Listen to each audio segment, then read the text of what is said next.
Hello, and welcome to another episode of the Chris Macpherson Show. And we have an absolutely bumper episode for episode 26. We make the 6-month mark of the show, and we are celebrating. Of course, we'll have some of our regular stars as well alongside me to help me carry the load.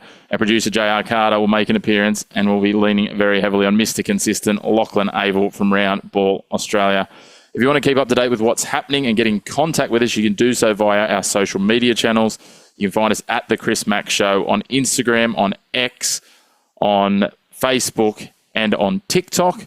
And, of course, you can always find us on YouTube, where our main home of the show is based. You can subscribe. You can hit the bell down below to make sure you get the notifications when we have another video and keep you in the loop of all of our sports and updates.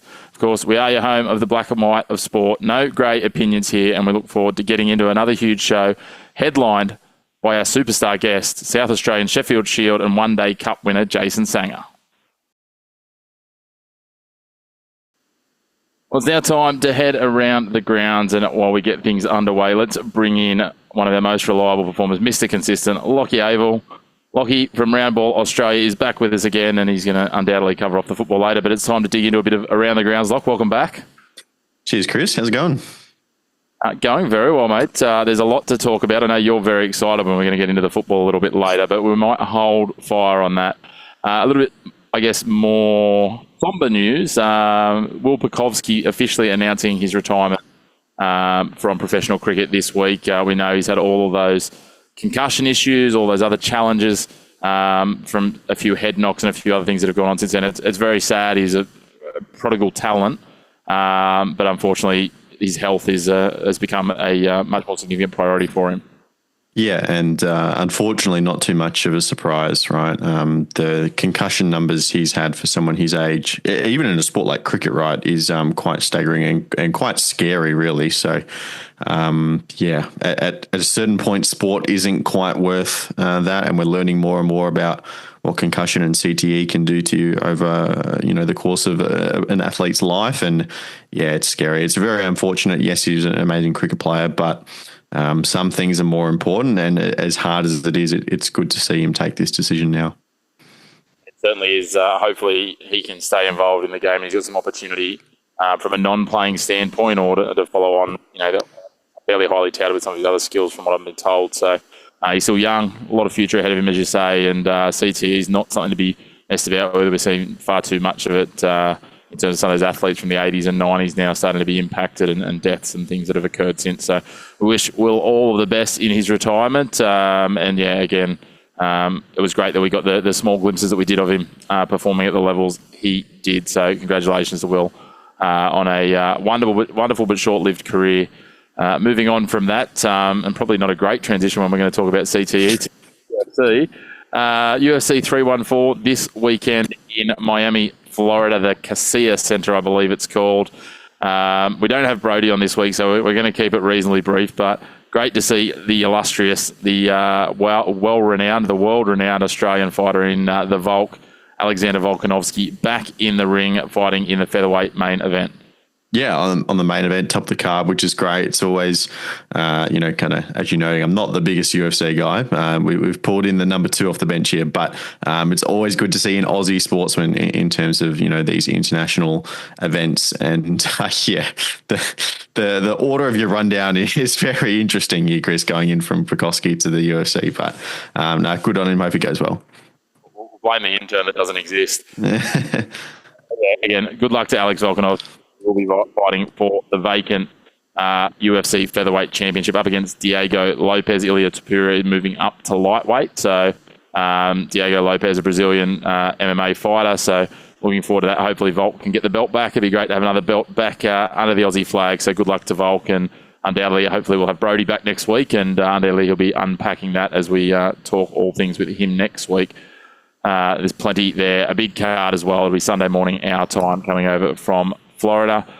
We're now going to move on, and we're going to head to some motorsport. And obviously, when we head to the F1, there's only one person that we can get to join us. Lockie, it is JR Carter. He is front and centre, our producer, motorsport extraordinaire. JR, welcome back to the show, mate. Thank you, Chris.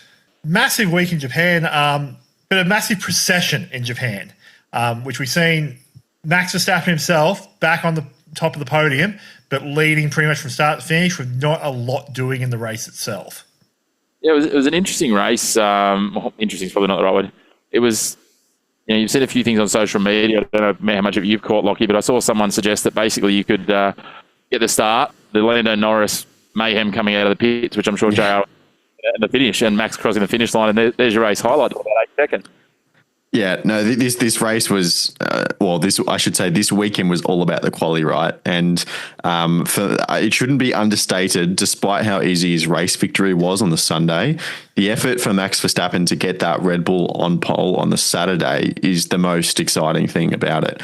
And, you're looking at the likes of the two McLarens, getting my M's mixed up, of Lando Norris and Oscar Piastri, looks all money for to be the two top runners. And all of a sudden, Max, who wasn't even looking particularly strong through Q1 and Q2, just does what he does and has an amazing lap in Q3 and puts it on pole. And at a circuit like Suzuka, that's kind of all you need. And as you say, there was that one little kerfuffle coming out of the pits, but that was the only kind of gasp that afforded the Red Bull team, and they came home with a driver's win. So apart from the little interesting battle we were all looking for between Tsunoda and Lawson a little far back, it was all quite bland on the Sunday. Yeah, it really was. Like, I was really excited about those two starting side by side because I thought we're going to have a turn one incident, surely. Like, this is what's coming. Like, and as the Newcastle Jets pregame sort of drowned on, we did not see that actually happen. Chris and I were forced to watch the race at the football, so we were sort of huddled around the laptop in between doing certain things for the game.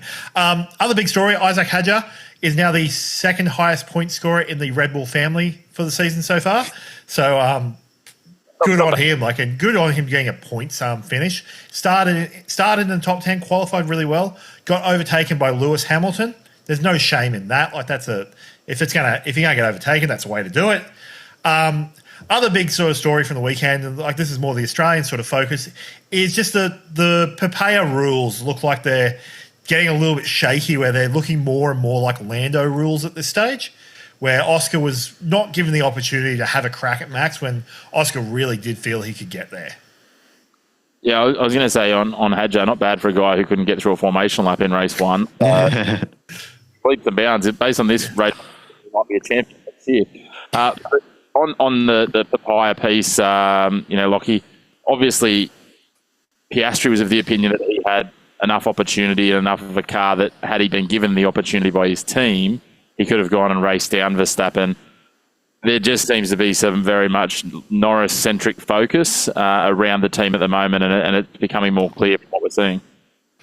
Yeah, I mean, one of the things that came out of the most recent Drive to Survive season is they had a very stark moment last season where they decided, okay, we kind of have gone with this number one driver mentality, and now we're actually picking and we're saying, Lando Norris, you're our number one. We're going to make decisions in your favour, and if anyone is going to be a driver's champion, it's probably going to be Lando Norris, unfortunately for us, rather than Oscar Piastri. I thought of this race, I think Oscar was a little bit optimistic in suggesting he could actually pass Max Verstappen on this track. I don't think he probably could have. But, drivers like to just put these things out on the radio and let the media kind of run their way over it, right? And at least cause a little bit of conversation. And, if fair play to Lando as well, because of Oscar's little incident in Australia, he's the driver on top in the points tally. So he has that reason as well. He is in the number one spot.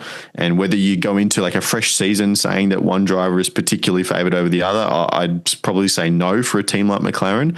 But if you let the drivers fight it out and you say whoever's number one, whoever's in front in the race, kind of has that priority, well then Oscar's just got to drive quicker, and that's what it is. That's pretty fair, actually. And I think we like I've been saying consistently the last few weeks, we want to see Oscar have his Nico Rosberg sort of era come into play here, where he does just need to be quicker. And if he's quicker in quali, he's therefore going to get the better race strategy based on the rules that they've set forward so far.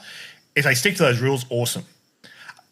Just the final thing probably to talk about F1. Yuki Tsunoda, debut for Red Bull. Promising start in practice. Didn't put it together in quali, but raced a pretty solid race all in all, where I think if he'd gotten a little bit better in quali, he's probably actually got that car relatively under control, certainly far more under control than Liam Lawson did. Yeah, it's certainly going to be something to watch. And on the point of watching, we'll turn our eyes to Bahrain this weekend. JR, is there anything here? We obviously, if you're sitting back and looking at Suzuka, we know, to yours and Lockie's points, it's a track where it's hard to overtake.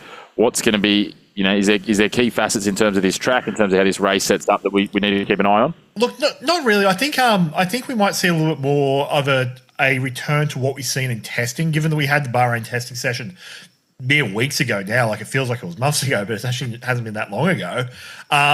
Where the teams have got data on this track for this season already. So, like, they'll sort of, I think we'll see a lot less searching for setup and a lot more just hitting the ground running in this weekend. Well, we'll watch with a little bit of bated breath as things heat up 1 point apart at the top of the championship. It's heating up. What can Max do? Can Lando extend that lead, or will Oscar play the spoiler? We'll wait and see. Before we move on, it's not something I thought we'd often talk about on the Chris Macpherson show, Lockie, but we're going to talk dress codes. At the golf, Jason Day has been given a dressing down, pun intended, in regards to his outfits, and he's sort of had the extremes covered. We saw last year he had some lifestyle brands sponsoring him, and they used some pretty outlandish outfits. We've also seen him rock up to courses in sweatpants. So give us the rundown on the dress code for the Masters. So, yeah, Jason Day, he was saying on, I forget whose show it was, to be completely honest, but the Masters, for the first time in his career, had asked him to see his plans for his, attire at the Masters. And obviously, golf courses in general have a bit of a reputation for being quite the stickler for a dress code, and the Masters is no exception. And Jason Day does try to push the barrier. And the moment that really pushed it over the edge last year was he wore these big oversized parachute pants on the day where it was absolutely blowing a gale, and he could barely keep himself centered on the putting green because it was just picking up so much wind. It was acting like a sail and almost blowing him over. So it did look a little bit silly. I think Augusta Golf Club, well within their rights to just say, Jason, can we just have a little look before you come in? And apparently they said no, whatever he had planned, you can't do it. So he's going to have to scale it down a little bit, but I'm still very excited to see what he comes out with, and very excited for the Australian hopefuls as well at this tournament. We've got Minwoo Lee, who's coming off his first PGA Tour victory after a bit of a nightmare at the Players Championship about a month ago now, but that has been a really nice rise for him. And obviously Cam Smith is definitely going to be in and about it. He's probably one of the best putters in world golf at the moment. So I'm very excited. We'll get into some other sporting events that kind of have dictated my sleep schedule this week, but I'm kind of on the early rise already. So I plan on carrying that through to the weekend and watching some of the golf at Augusta. I'm very much looking forward to it. Well, I certainly like that angle, mate. I think the early rises are going to be key. The one thing that gets me, I've been watching Full Swing a lot lately, right? Catching up on it. I'm up to the latest season at the moment. These courses, the players go and warm up and do their practice rounds in shorts, but then they have to wear long pants to play. It still bamboozles me. It's up there. It's as confusing as AFL goal umpires wearing long pants. But anyway, this isn't a fashion show. But I know, JR, you're a bit of a fashion maker. You'll have some thoughts on this. Look, I just don't understand. Like, in 2025, when we're seeing the return of the greatest golfer of all time, in Happy Gilmore coming back this year, courtesy of Netflix. Why are they up in arms about this? Like, this is a standard that was set back in the 90s. Like, it's only been a matter of time before someone actually did this. Well, it's hard to argue with that. And, we're going to have hockey jerseys and NFL players in Happy Gilmore too. I can't wait for it. I'm sure we're all looking forward to that. It's going to be a cracker. But, boys, I might let you both take a little bit of a spell. We've got our big guest coming, and then we might come back to you a little bit later on, Lockie, and chat a little bit of round ball action. Sounds good. No, Chris. Moving on from around the grounds, it's now time to bring in our special guest for this week's episode, and he's none other than current Sheffield Shield winner, South Australian and Sydney Thunder star Jason Sangha. Jason, welcome to the show. Hey, Chris, thanks for having me on. It's a great time to be talking to you, but I want to start, I guess, at the beginning. It's kind of the logical point. You've ended up in Adelaide, but originally grew up in Newcastle. I guess take us through a bit of your original journey and what brought you into cricket. Yeah, well, we're going back a few years now, but growing up, never really actually wanted to play cricket. I was pretty keen rugby league, basketball, wanted to do everything else, but it wasn't until my cousin was like started playing cricket and doing well, and my whole extended family were playing it, I was like, oh, I might give this sport a bit of a crack. So, yeah, probably about sort of 9 or 10. At that stage, I was probably playing about 7, 8 different sports at the time. So, yeah, Mum made a deal that every year you had to cut a sport off. So then when my family, we decided to move to Newcastle, paying that many registration fees must have been a fair bit. So Mum said, you can choose 3. You can choose 3 and you can't choose rugby league. She thought I was getting a bit too aggressive playing league and getting a bit angry. So I chose cricket, baseball and basketball, and then just cricket stuck in the end.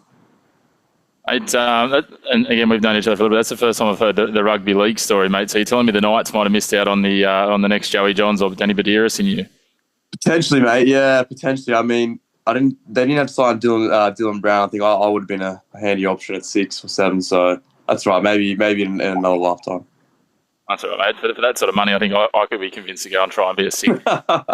we all could. But mate, so obviously then, as you said, you played your cricket through Newcastle and you made your way into the New South Wales system and then into the Australian junior systems as well. And I guess for a lot of cricket fans, the first time you probably popped onto a lot of people's radar was the Australian under-19s. You want to talk us through that sort of experience of being involved in that pathway and going to that international representative level? Yeah. I mean, probably growing up, there was always this... Not a stigma, but there was always this thing about country players don't get the opportunity to play at New South Wales carnivals. They're all taken by Sydney kids. So I was quite lucky at the time. New South Wales Country and ACT formed a merger team. So that sort of helped my cases in terms of, and a lot of other country kids' cases, to be able to showcase their skills at a under 17 and at an under 19s competition. So where, back before me, probably only 2 or 3 years before I started coming through was, you had to go to it was only New South Wales and they would normally pick a lot of Sydney kids and country kids just wouldn't really get a go. So I think I was fortunate that way that, I could still live in Newcastle and, Newcastle not country, but, it's not metropolitan in Sydney. So I could still live away from Sydney and get to play at 17s and 19s national championships. So, yeah, I mean, the under-19s, those couple of years are great fun. Like you play against guys, from all around Australia. You sort of match up to see how good you are against other guys, that are at your level. And yeah, obviously to go to New Zealand for the World Cup and lose to a pretty good Indian side was still one of the more better memories I think I've had in my underage sort of journey. It was really cool. It was the first time all of us really got to experience something that was not a taste of the next level, but with a lot of media, all these teams from around the country, even slightly like some of just the pressure, and even just like the Indian market sort of those games being broadcasted to, it was a pretty surreal sort of experience, and it was sort of sucked at the time to lose the final, but you look back now and you look back at the memories that you probably made during that trip, and there was so many good ones. Yeah, well, you touch on it, obviously, getting to captain that side and being part of it and being our leading run scorer. But there was a guy who took player of the tournament that plenty of people will recognise who was part of that victorious Indian side in Shubman Gill, mate. So he's pretty good. No shame in dropping a result to a guy like that. No, not at all. In terms of it, especially with your heritage, did you find, I'm guessing that probably made a bit of a shift on the dial with some of your social media as well? Yeah, definitely leading into the tournament. Indians are very passionate with their cricket, so not too much hate mail actually. I was quite lucky. Everything was okay, so a lot of support. But yeah, growing up, I always went for Australia, so I was pretty keen to obviously, no doubt, obviously win against them. But yeah, it was never like a a weird sort of feeling. Like, growing up, always supported Australia, always had Australian jerseys in my collection. So, but yeah, no, it was a great experience. That final was really cool. Like, even thinking about it now, and the amount of people that turned up. And it doesn't matter where the Indian team goes; it's a home game for them, whether it's in Australia or in India or in England. They always just get a home game wherever they go, and it was the same thing at I don't even know where I forget where Hagley Oval. Oh no, the Bay Oval. Sorry. Over there, still all these Indian supporters rocked up and sort of cheered them on. So it's kind of cool to pretty surreal actually to be like, these are only like 18, 19-year-old kids, and they have this massive fan base and following. So, and a couple of them got picked up in the IPL auction while we were over there, so we knew they were pretty good. Yeah, that's generally a pretty good tip. I think it would have been. I'm just trying to get my timeline right before that World Cup that you sort of had the opportunity to play against the touring English side too, mate, and that was another opportunity where I guess your name sort of popped up in lights. Becoming if I'm not mistaken, the only player outside of Sachin Tendulkar, or the second behind Sachin Tendulkar in terms of scoring a first-class century against England. I guess talk us through that experience at that age that you would have been then to play against England, but not only that, to then succeed with the runs and put yourself up in lights at that point. Yeah, that was. I thought a lot of things sort of changed after that sort of game, and I just finished year 12, and the day after my last exam, I was straight on a plane to play against England. So it was a weird time because I was like, I wouldn't mind doing well against these guys, but school's pretty important too. So it was hard to get training in and prepare for the HSC. But yeah, I think that's where a lot of things sort of shifted. I think, it was probably the first real time that I sort of thought that I could actually probably play at a men's domestic level, or I guess even at the next level. But it probably gave me a lot of reassurance when I was young that I've got the technique and I've got the skill to be able to compete with some of the best. So it's just more about, I guess, how I navigate all the other challenges that come with that. And yeah, I mean, there was a lot of media that sort of went after it after that 100 and that one game, and I sort of said it in some previous articles that Australians, we just love a teenage sensation. At the moment, it's young Sam Constas. So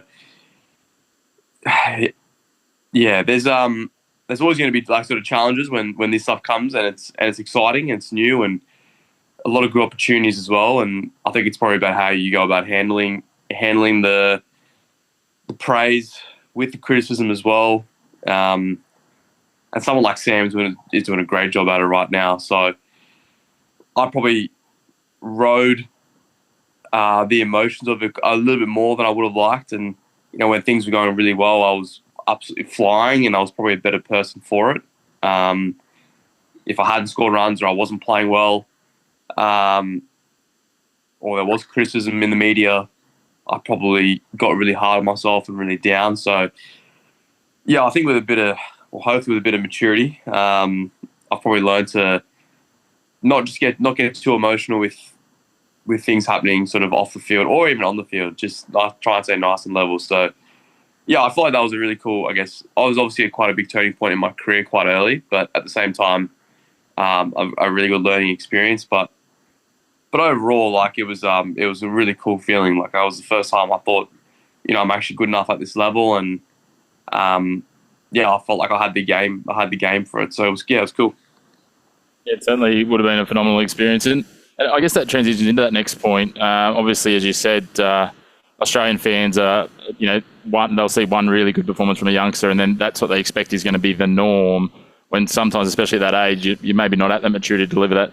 Did that then influence, when you had some of those tougher periods, especially and if we look at your red ball time in New South Wales, then did that influence that a bit more, where you felt that, even though you might have been going through probably the normal progression curve for a player of your ability and age, that you maybe were under-delivering because there was more expectation from the public and the fans?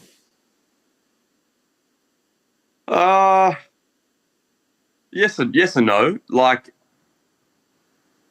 I think, yeah, like when you do have that amount of success early, yeah, there is the expectation to keep performing.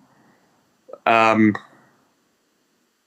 I guess at the same time, like I had some, I had a probably that year, that probably year and a half or 2 years, I had some really great performances. And I probably also had some stuff where I really struggled in patches. Like I think I definitely wasn't as consistent as I would have liked to be. And to be fair, I was only sort of 18, 19 at the time. You're still trying to find your feet early in first class cricket. And like I'd barely played enough Sydney first grade cricket, let alone first class. Like I remember making my New South Wales second 11 debut before my Sydney first grade debut. So for me, I had to playing men's cricket got brought in quite early, even in Newcastle. Like I talk about, I debuted Newcastle first grade at 13. So and guys like Mark Cameron and Luke Bird bowling, which wasn't enjoyable. But to go back to your point, yeah, I think when you have really early success, I think everyone expects that to stay the same, and you're right, and that is the norm. But at the same time, I also wasn't as consistent as I would have liked to be at that time. Like I had a really big 100 and then like a heap of low scores, then maybe another really big 100 or 1 or 2 50s in a row, then nothing. So I think I was really high and low just with my overall performance and consistency. So yeah, like I think it was a bit of both, but at the same time, yeah, you just I feel like with a lot of young kids coming through who get that success early on, and maybe don't sustain it, I think it's also it sort of weighs on their mind a little bit too much as well, because you sort of had that success really early, really initially, and you probably do think like this is what I'm going to do every time I go out to play, and then maybe when you have 1 or 2 games where you don't get that, you sort of miss that feeling of what it was like to have that success, and everyone talk about all the praise. So you probably try even harder and harder and harder, and can sometimes dig yourself a bit of a hole. So, well, I think nowadays, like whether I have good games or bad games, I'm pretty level. Like I don't get too. Yeah, I'm probably. I think when you're young, you're really impatient to have success. You just want it now. You want things now, and you want to get it done with. Where I think when you get a little bit older, you sort of understand that success, comes and goes. You're going to have times where things ebb and flow. So if you can just sort of stay at a place that you're comfortable and keep backing your skill set and trust you're going to do the right thing, and you probably have more trust that your game's going to be in a better place for it, rather than you go through periods where you don't play well and you try and reinvent the wheel, or you just try and figure out what the hell's going on, and you're probably just a bit more flustered. So, but that comes with a bit of time, a bit of experience, and yeah. Yeah, I can certainly imagine it would. And in terms of that, like obviously your journey at points was quite accelerated, and one of those pieces was in 2022 when I think you would have been just 23 and you got appointed as the captain of the Sydney Thunder, mate. That would have been, obviously, it's an honour to captain any side at a professional level, I'm sure, but to be named the captain and, stepping into the shoes of a guy who you would know reasonably well from your time at club cricket and stuff as well in Usman Khawaja, would have been a big leap forward, I guess, in terms of your progression as well at such a young age. Yeah, I mean, I was really lucky in club cricket. I had a lot of good role models around me. I just left Newcastle, and obviously linked up with Randwick, which was my first junior club as well. So it just seemed like a nice little homecoming, I guess. I was blessed. I mean, I came into a first grade team at Randwick where there was a lot of senior players, and I was 16, 17, but they all sort of put their arm around me and looked after me really well. And I mean, to this day, they're some of my best mates, which is cool. But yeah, I mean, I've always had great guidance around me, sort of whether I was up in Newcastle or whether I was in Sydney as well. So yeah, I mean, I can't thank Randwick enough, and I can't thank some of those guys who I had to play with enough as well. Like, I'm just thinking now, like if I had to sort of play cricket with a 14-year-old at Wallsend or a 16, 17-year-old at Randwick, even I would be like, gee, this is a bit weird. So they looked up to me well, those boys, and yeah, as I said, I've just been lucky. I've had a lot of good mentors and even guys in at New South Wales at the time, or Sydney Thunder at the time, like you said, like guys like a guy like Usman, who, I mean, for a lot of kids of sort of Southeast Asian background, like he was a massive role model for us growing up. Him and sort of Gurinder Sandhu. So those two really set the platform, and to see someone like him go out and play at the national stage was special. So yeah. But I think overall, I've always been lucky. I've always had some really good people that have helped me out, and I've just been very lucky in that way. You touch on those two clubs, and they're clubs that I've, I guess, been fortunate to have a bit of insight to through a mutual friend of ours, Nathan Price, in Wallsend and Randwick Petersham. But probably fortunate, you'd say, that the community feel and the way they've been built, and it comes, I guess, back to those players, as you said, some of those guys around, and even at Randwick, guys like Bill Anderson, who's been part of the fabric there, that have made those cultures. Absolutely. I mean, yeah. Anyone who knows Billy will never say a bad word about him. He's one of the greatest men of all time. But you're right. There's a lot of guys in there as well, like you said, like a Nathan Price, for example. I can't speak highly of Pricey enough. I mean, yeah, it was really cool. I mean, my first couple of years straight into Sydney first grade. I mean, normally as a cricketer, you got to you come in your debut and you stuck at fine leg or square leg, and kind of got to earn your stripes around the field until you get into the slips or the cordon. But at the time, I came in for a bloke who actually I came in for Daniel Sams in my first game, and he'd just done his thumb, so they were like, he's not really going to field in the slips, you're going to try and hide him. And Bill was adamant that I was a really good slipper. He's like, nah, Jace is really good in the slips. Get him in, he can catch him. And so my debut game, I went straight to second slip. So we had Anthony Sams at one, Nathan Price at first slip. So Anthony Sams keeping, Nathan Price at first, and me at second. So for a good 2-3 years there, I chewed their ear off about all things that were probably irrelevant to them, but just to, I guess, be in that sort of company growing up and talk cricket and get to share, talk about the game, talk about life. Some of my best conversations, and I'm not sure if Pricey will agree, but Anthony might, but we always just have some topics we talk about every day, every game or every hour, every session. So I came up with the weird ones. Nathan's one were a bit more intelligent. But it was just cool to be around guys like that, and I feel like I grew up pretty quick, just being around them in their presence. So yeah, I owe Pricey a lot.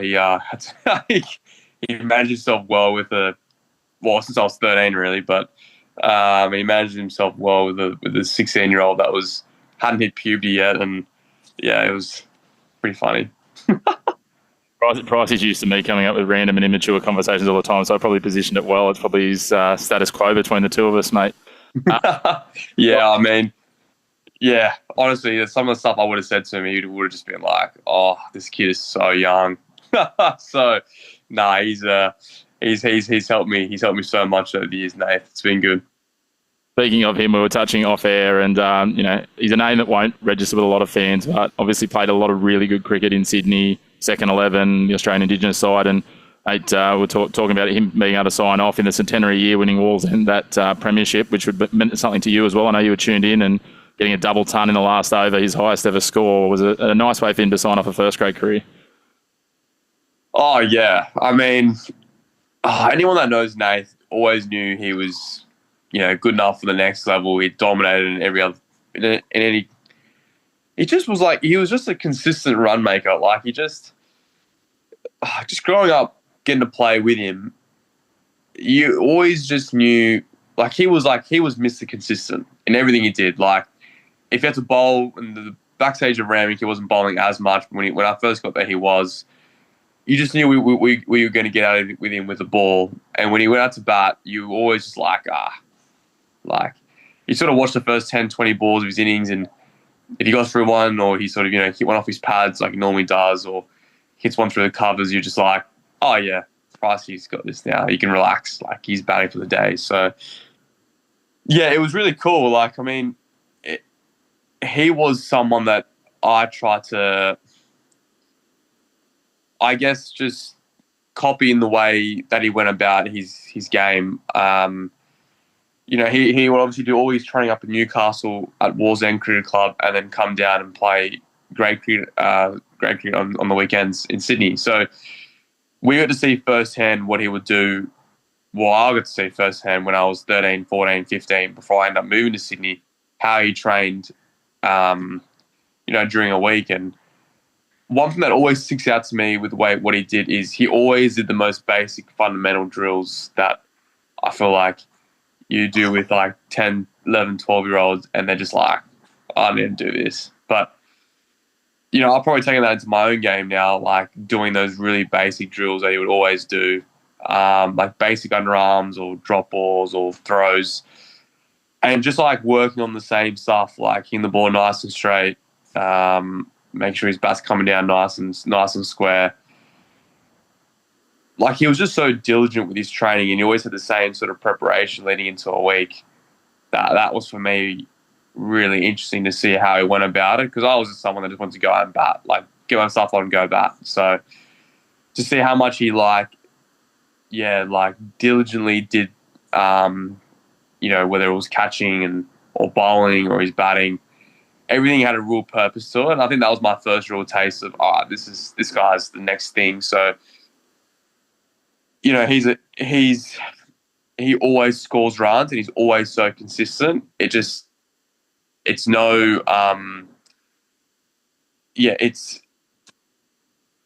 absolutely makes sense that, like, the reason why he's so consistent on the field, and we're going to get out of him, is because he's so consistent with his preparation and his training. So for me, that was something I really wanted to pride myself on, because I felt like I was someone that could potentially change the game one game, but then maybe let the team down, let the team down the next. So I always battled with a lot of consistency, especially in my first class career at the start. I had sort of a lot of ebbs and flows, periods where I was on a heater and then I couldn't buy a run. Well, I just felt like Nath was always just like middle ground. Like, you just knew we were going to get out of him.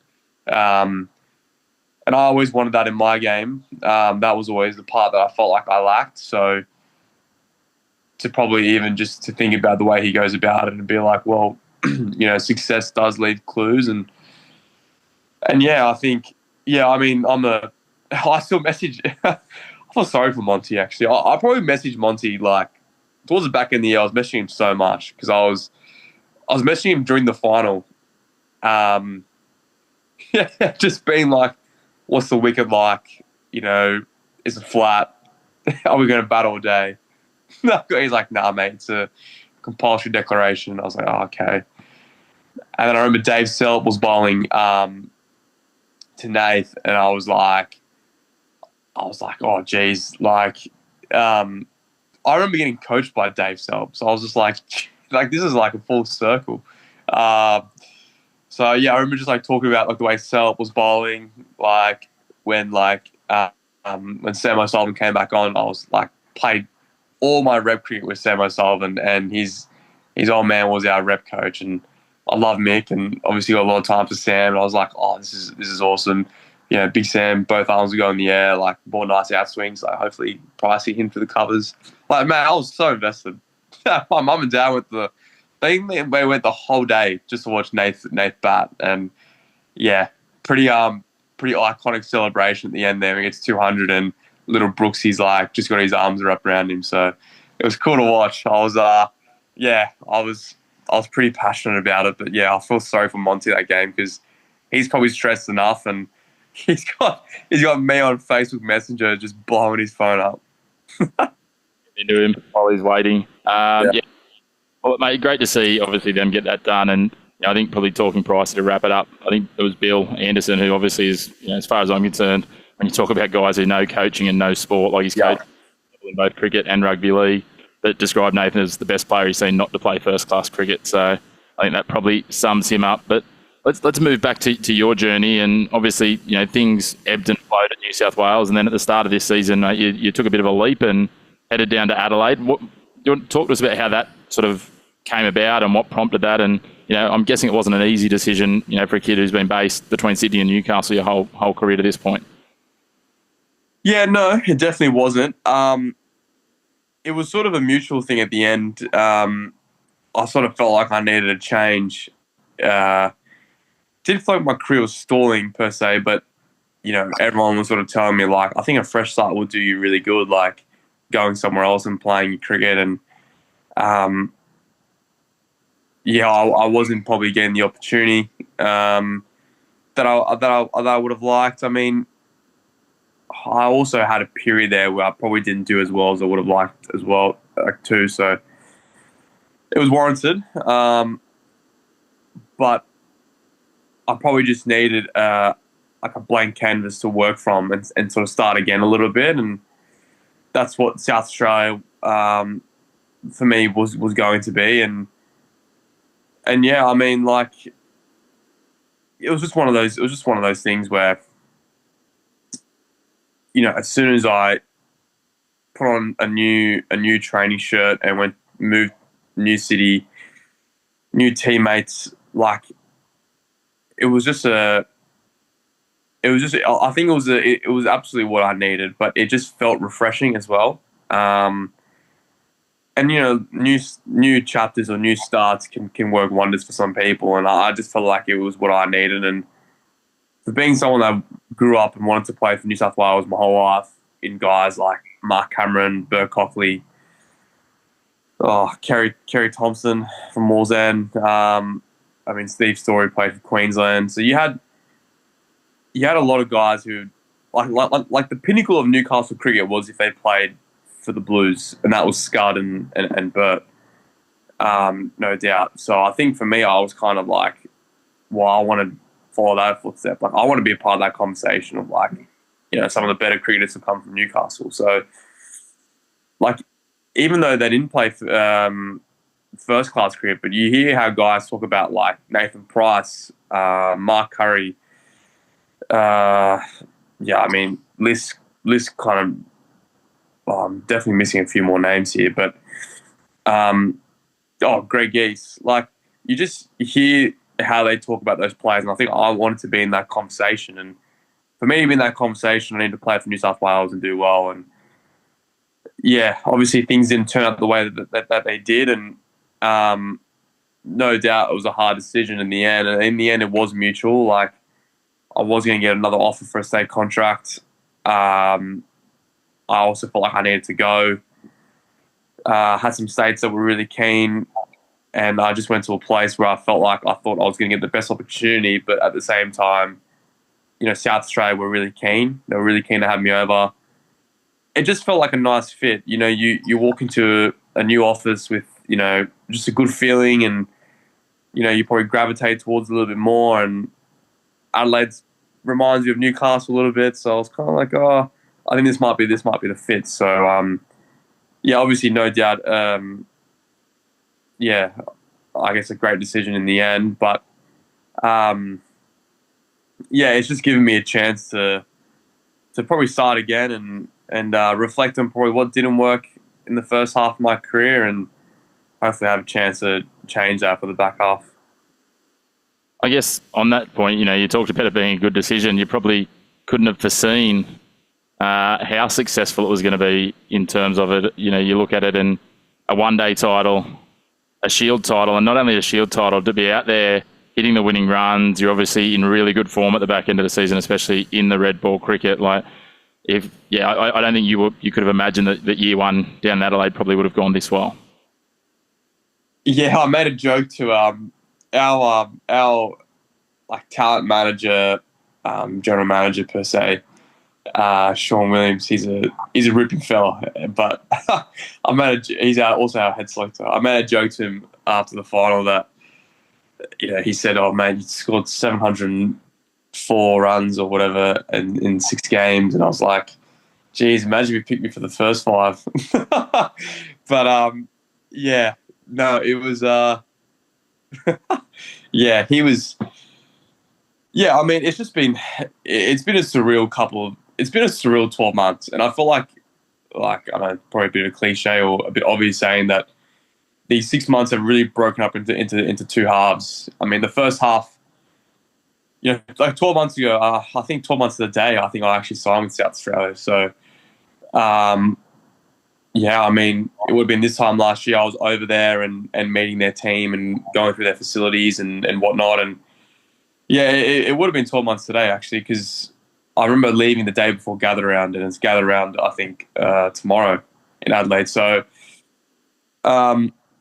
yeah, 12 months to the day. And the first 6 months was, a stint in the UK playing some club cricket and just wanted to get away from Australia and just want to go somewhere where I was going to enjoy playing some cricket. The UK definitely does that. I mean, if you're in a good team and you're with good people, and I really was, it was really special to play with some guys like that and just have some fun and free up and loosen up a little bit. And then obviously coming back, hadn't earned the stripes yet to force my way into that starting team. I played a few second 11 games where I didn't do overly well, and other players were. So for me, I was understood that this opportunity is going to be gifted to me. I've kind of got to work for it a little bit, and so yeah. I mean, then obviously got my opportunity in sort of like late November in the 1 days, and then December for the Red Bull. So and then yeah, it's been a pretty cool season ever since. And we spoke about consistency before, and I think that's been a big part of my game moving over here. Is I wanted to be, I guess, that Nathan Price per se, like being that person that is a banker for your team, and you're going to get 600, 800 runs out of him every year. So that was a big thing for me when I came in. I wanted to be a match winner, but I wanted to be someone that the guys knew they could rely on. So yeah, it really has been a crazy sort of 12 months. As I said, broken up into two halves. But yeah, it's been an awesome experience, and that whole Shield final was, oh man, I've never seen anything like that. That's way louder than Big Bash games I've played. I've played Big Bash games in Adelaide, 40,000 on New Year's Eve, and mate, 10,000 at Carlton Rolton was loud. In terms of that too, and obviously watching the stream from back here in New South Wales, take us through that last moment. Obviously, not just hitting the runs, it then was just you and I think it was Benny Manenti that was out there with you, mate, just trying to get off the pitch in the end as the pitch invade. I thought someone was going to rip your head off your shoulders watching the footage. Oh, mate, it was just.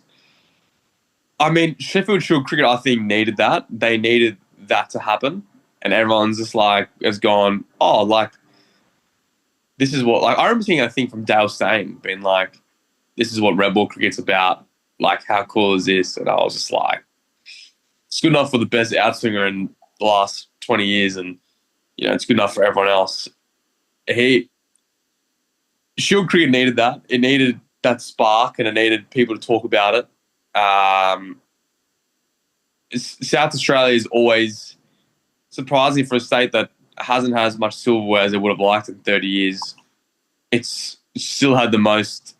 Saka still sell the most memberships, or they have the most members in any association around the world, which is kind of crazy if you think about it. I think it's 35,000 members, which is just remarkable, to be honest. Like, you think your big states like a Victoria or New South Wales, for example, have more, but South Australia to have the most in the world is so cool, and it just shows how much they love red ball cricket, or they love domestic cricket. So yeah, I mean, you could just tell how much it meant for that whole state. There was people that had been there running on the field from the first one the previous one in 95, 96. And then, then to recreate the same thing 29 years on. It was so special. Like, it was seeing footage of the 96 one being like, oh, this is epic. Like, how cool would this be, like, back in the days when everyone runs on? And they'd obviously been playing that footage a fair bit during the week. For them to recreate that again, and, like, for us to be on the top of Karen Rolton Pavilion with the whole ground covered in people beneath us, and to have champagne bottles popping like it's bloody F1.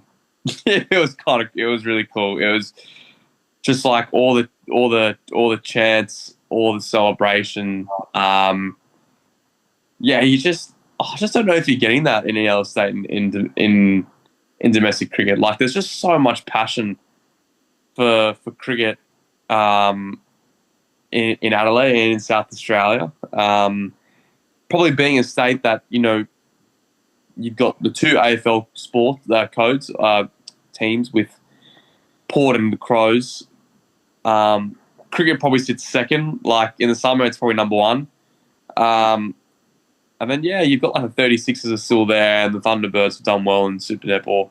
But they just don't, there's just not as, everyone there loves their sport. And when you don't have that much competition in different sports, there's going to be more passion, in the summer. So, yeah, surreal. I certainly imagine it would have been, as you say, comparing Karen Rolton's balcony to Monaco. That's a comparison I don't think many for all, but I like it. Yeah. In terms of the celebrations, mate, any I guess they would have gone on for a few days. I know we talked about maybe getting you on last week, and you said, look, the celebrations will still be happening. Yeah. There's stories that we can publish. Any humorous outtakes from the few days of celebrations? There's been a lot of celebrating this last week. We obviously finished up on the Saturday afternoon, and guys were still going all the way. We had the Neil Danzy medal, so like our awards night was on Saturday.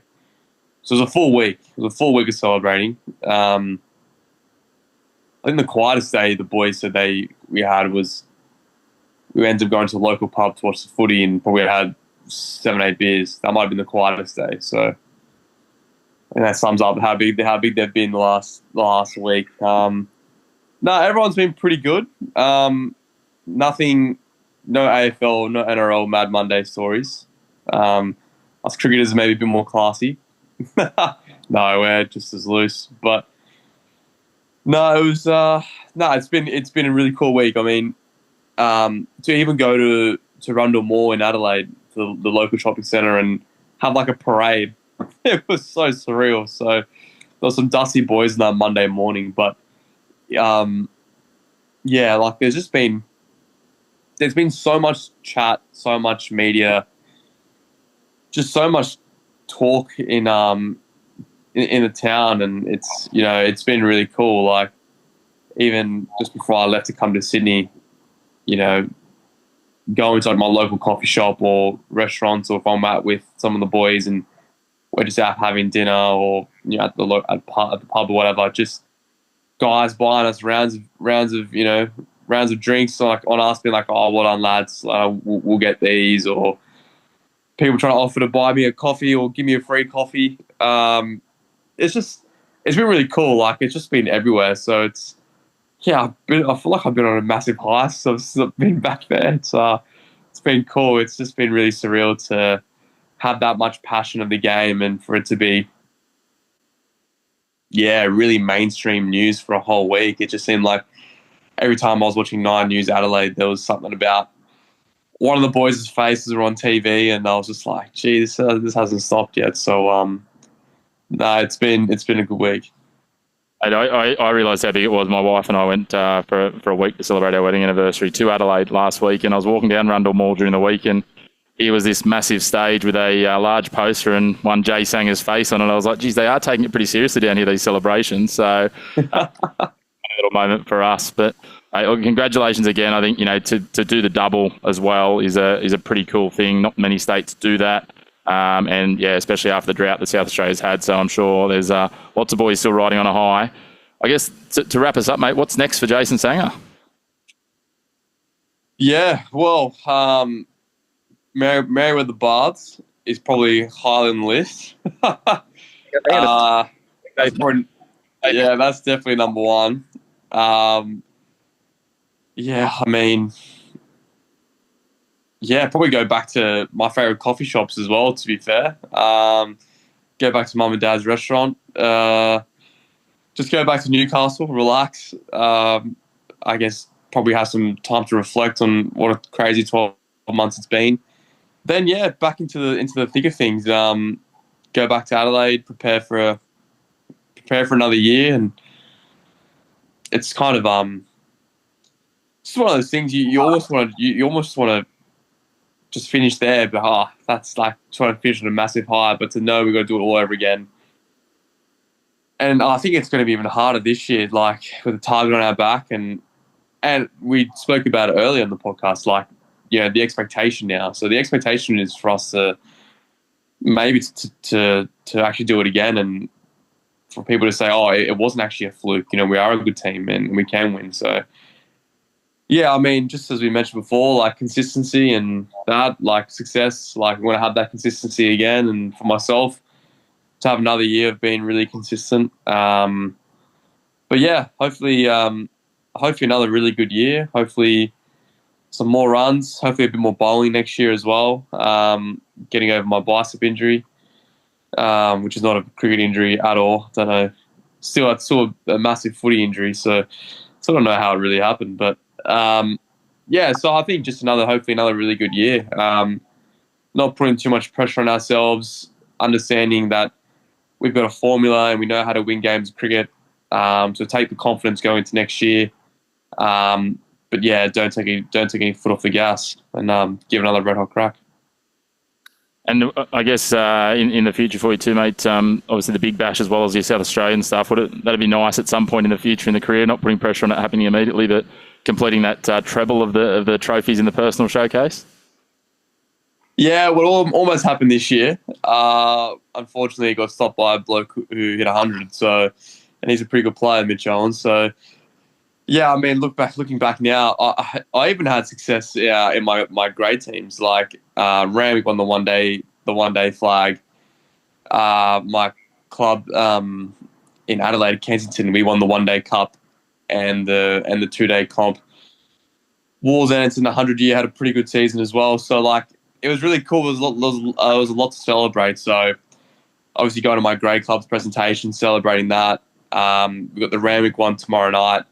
Go to that, celebrate the 1 day stuff with them, and then the Wallsend ones I think on the 2nd of May or sometime in May. So I'll go to that and celebrate with them too. So yeah, still a little bit more celebrating to do, but yeah, no doubt. You play the game because you want to have personal success, but it always team success and winning comps and the memories of winning those games. They last forever. So hopefully a chance to get some more silverware next year. Let's keep riding that high, mate. And of course, I did miss mentioning when we were talking Wallsend, you were named this year in their centenary. I think they did a squad of the century in the end, due to the talent that club's had. But alongside some of those names, Geese and Price and those that you mentioned before. So congratulations on another little honour there in the book, mate. It's been a very good season, and we wish you all the success for the coming years, and look forward to catching up with you around the traps. Thanks again for coming on the show. Thanks for having me. Cheers, Chris. Well, it's now time to turn our attention back to the round ball. And when we talk round ball, there's no one we'd rather have on the show than Mr. Consistent. He's back after a good impact in around the grounds. He's going to get into his specialty.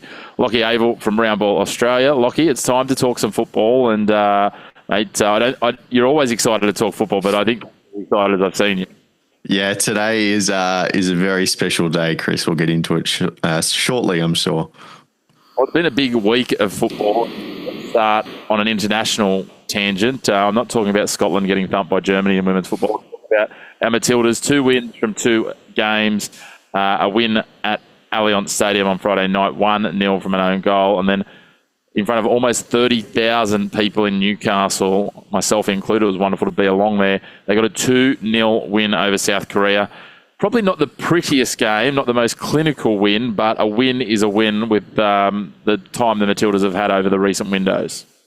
Yeah, and I think Tamika Yallop was saying after the game, she ended the match with a pair of knee ice packs on either knee, and she was saying in her post game interview, that was probably just a result of the team getting a little bit back of that never say die attitude, right? Bodies on the line, really playing for the shirt, and it just felt like they had their vibe back a little bit. The football won't be praised too much from this tournament, just window, and nor should it be. That was never the focus. We hope that this is the last window of this coachless purgatory that the team has been in for almost 9 months now.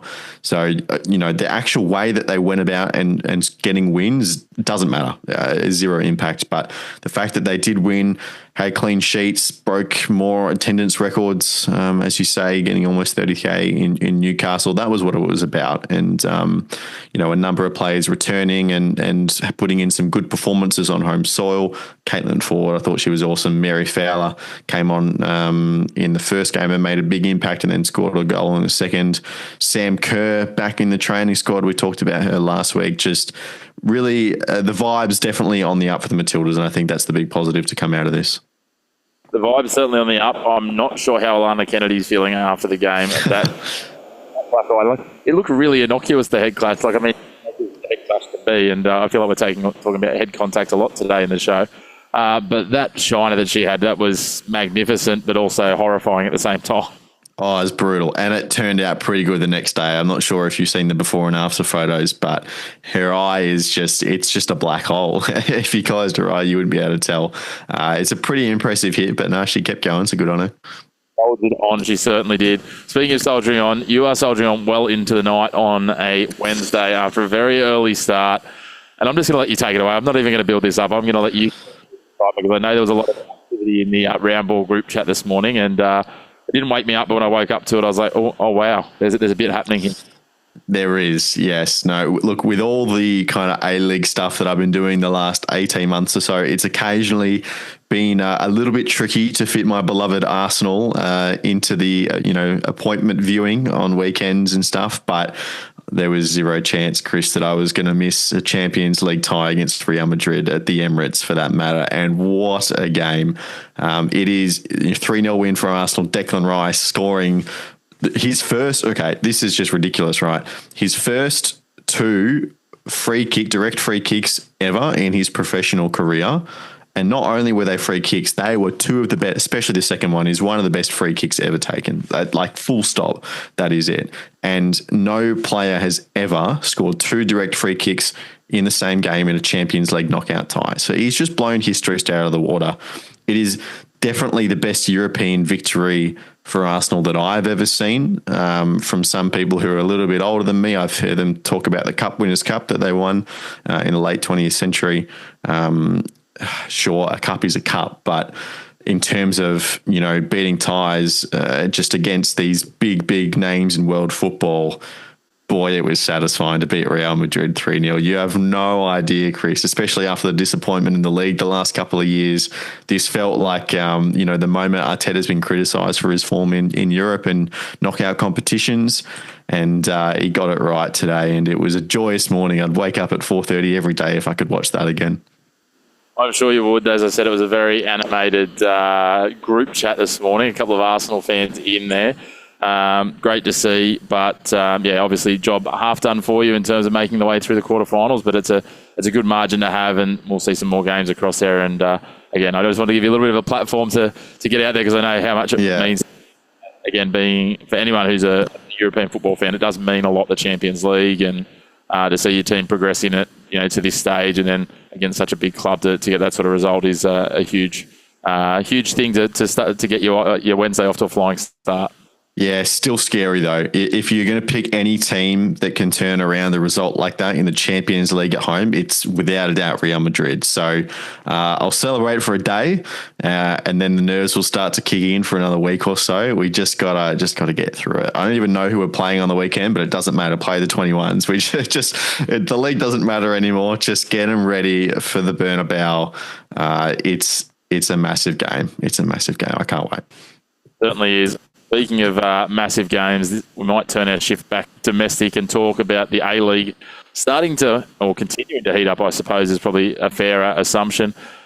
Auckland, a little bit of a bump on the weekend. They've still got that nice 5-point gap, and we're getting to the business end, but just a little bit of a slip while those teams behind them are closing in. Western Sydney Wanderers getting that draw there against them. So still the same view from your point of view. Auckland still with sort of 1.8 hands on the Premiership? Yeah, no, I still think they're the clear favourites. They've had, I think they've drawn 4 of their last 5 games, so they are losing that points gap.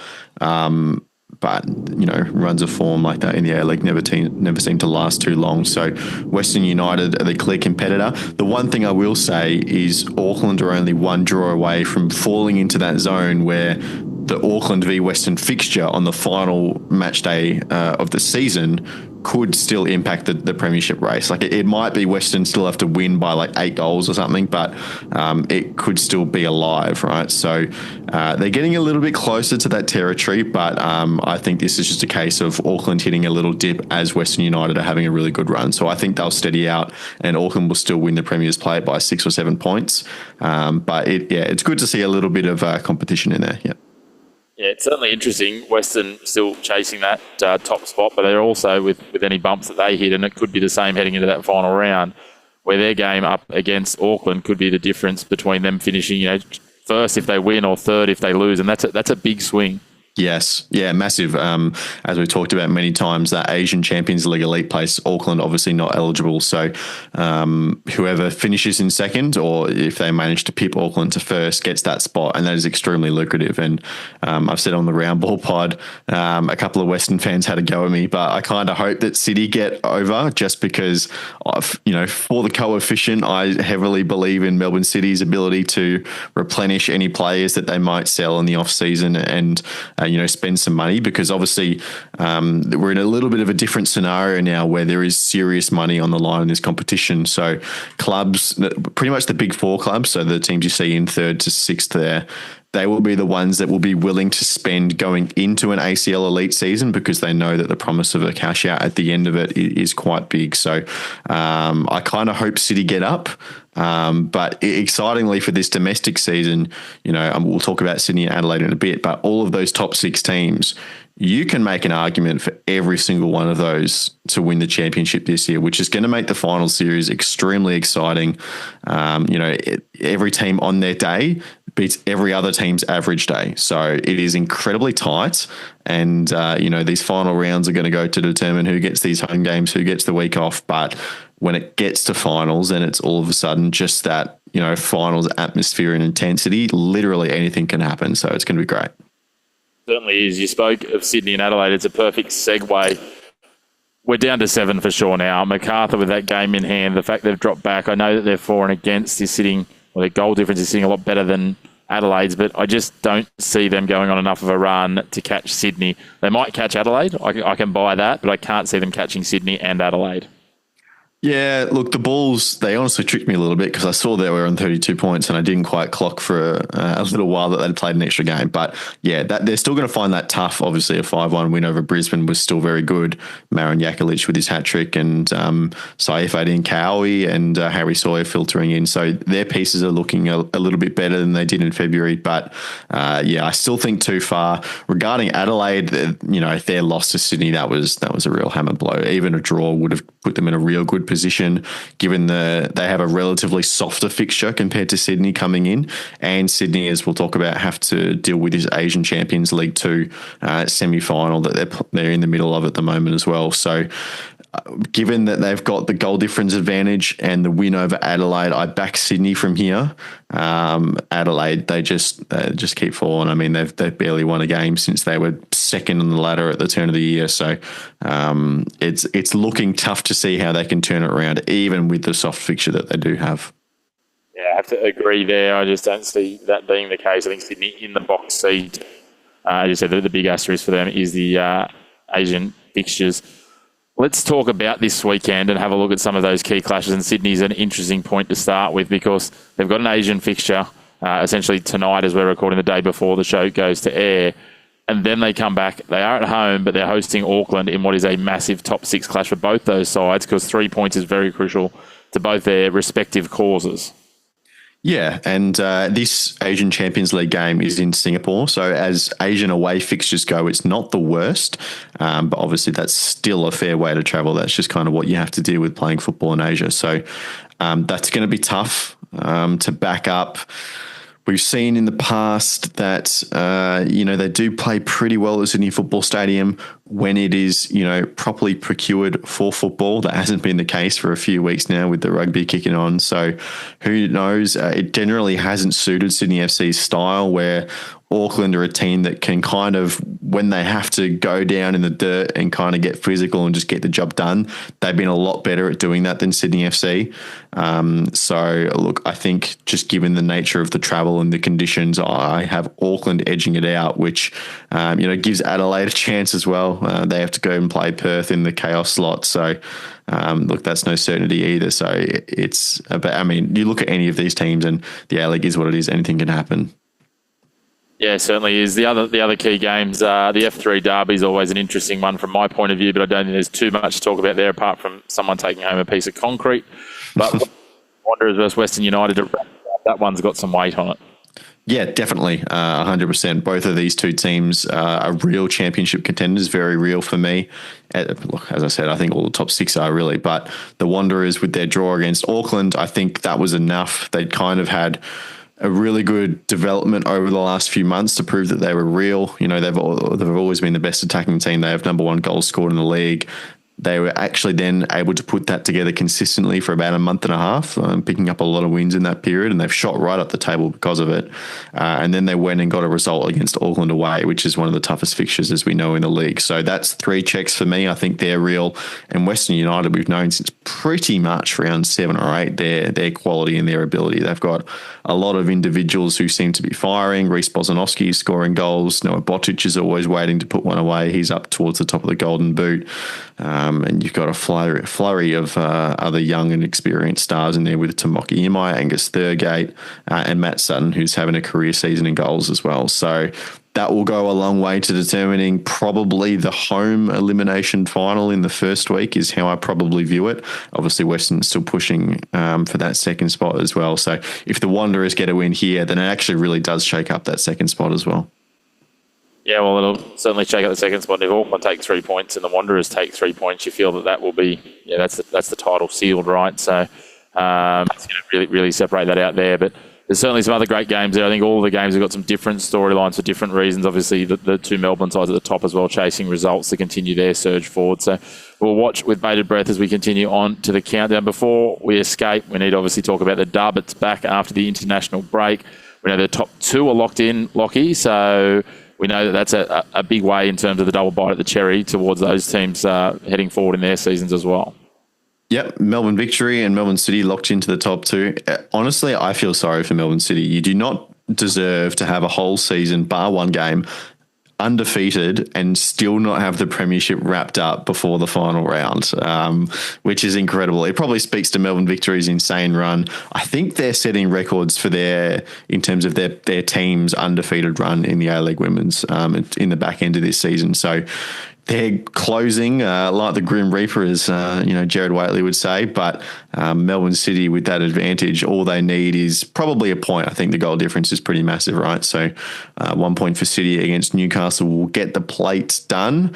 But Victory have done extremely well to push to the final day. But yeah, I guess for Victory, the Premiership was always going to be a long way away. So the fact that they've just put themselves in a really good mindset and secured the double chance or the bye, whatever you want to call it, that's positive for them. But I think for City, it means a lot more, right? Because they have this whole, first women's side to even attempt the treble thing going on, and to wrap up the Premier's plate and be the first step towards that would be a really cool moment for them. So, look, you have to consider those two the favourites, don't they?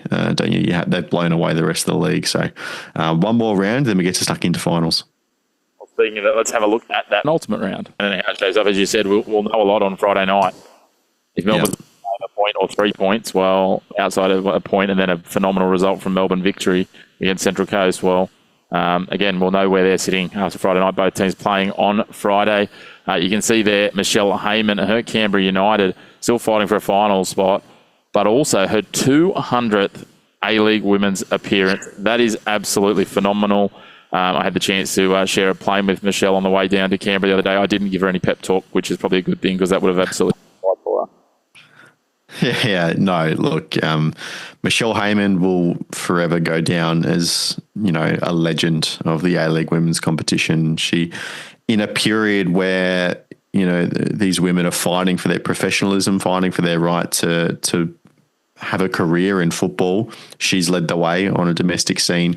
She's been the first to 100 goals scored. She's going to be the first to 200 games played in an era where most of the seasons they weren't even getting close to 15 or 16 games, right? So her longevity in the A-League has been exceptional, and she's starting to see the fruits of a lot of the work of her generation and the generations come before her in terms of the professionalism of women's football now, which is pretty cool. But for her to actually get this milestone and again, have another day that we can celebrate her as one of the trailblazers of Australian football is really cool.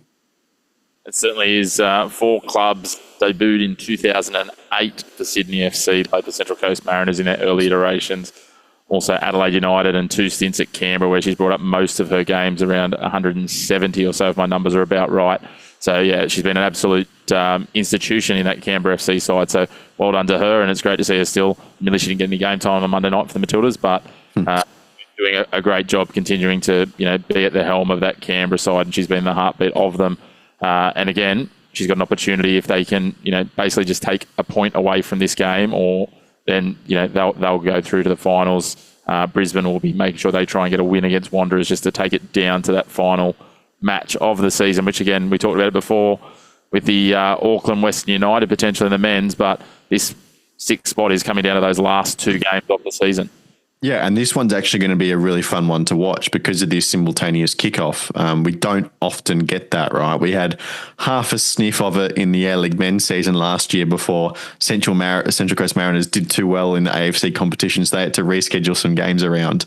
But it's actually going to be pretty cool to have a game on that Sunday afternoon where if Brisbane win, I don't think a point will be good enough for Canberra because of their goal difference. So all of a sudden you're going to have situations where one team going ahead completely shifts the mentality of the other team, and you're going to be watching the assistant coach on the sideline who's going to be on his phone checking the scores, and then the instructions are going to go out. We see this all over the world, and it becomes a really entertaining dynamic. So to have a little piece of that in the A-League, I think is going to be lots of fun. I'm actually intrigued about that because I'm not sure if they're actually able to have their phones on the sideline. So it might be relay messages. That's a good point. They're going to find a way somehow. It'll be well worth watching Sunday afternoon. As you said, the simultaneous matches there. I'm really looking forward to it, and they're both they're interesting because Wellington and Wanderers, they've got nothing to lose, but it'll be a fun way to finish your season playing spoiler to someone else, right? So they're just exciting games. It's an exciting round. We may see Melbourne City clinch an undefeated regular season. We could see a really bizarre upset, and imagine Newcastle throwing a cat amongst the pigeons, beating Melbourne City on Friday, and then all of a sudden Melbourne victory. The pressure is on them because they need to win and take the 3 points. So lots of interesting stories that will eventuate out of an ultimate round. So we look forward to seeing how this weekend washes up. But Lockie, there's lots ahead. Arsenal coming up again next week. I know you count down to that you're going to be distracted this weekend. But there's lots to come. And of course, if people want to see heaps more football action, listen to more, read more, Round Ball Australia is the home for it. Yeah, absolutely. Unfortunately, we've lost a couple other of our colleagues in terms of the football podcasting world. So you got the Chris Macpherson show, you got Round Ball Australia, and you haven't got much else. So, that's kind of it. It is literally the home of the A-Leagues now. It's where you get all of your updates and plenty happening across the A-Leagues, both men's and women's. And I know the team are absolutely pumped to still be bringing it to the audience. So, yeah, it's a place to be now. Unfortunately, as you said, a couple of others have dropped off, but there's plenty of content coming, and I know your team will be continuing to push that out. So thank you as always for making some time for us. And, we look forward to catching up with you around the grounds and talking football again next week. Sounds good. See you later, Chris.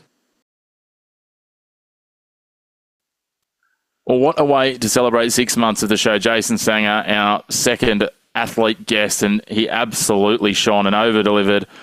He's had a phenomenal season, and it was great to talk about that and his run to that point, his career so far, and he's got so much ahead of him, a great young talent in the Australian cricketing landscape. Of course, a big thank you to those other stars as well that help get us over the line each week. Our producer, JR Carter, not only getting everything done behind the scenes, but coming in and pinch hitting with things from a Happy Gilmore reference and into the F1 as well, plus plenty more. And of course, Mr. Consistent, Lockie Avil, heavy hitting around the grounds and talking about the football landscape as well. You can find lots of Lockie stuff at Roundball Australia as well as the team. They are realistically the only home of A-League now left standing in terms of independent podcasts. So make sure you tune into their work and check them out on the social platforms or at roundballaustralia.com.au.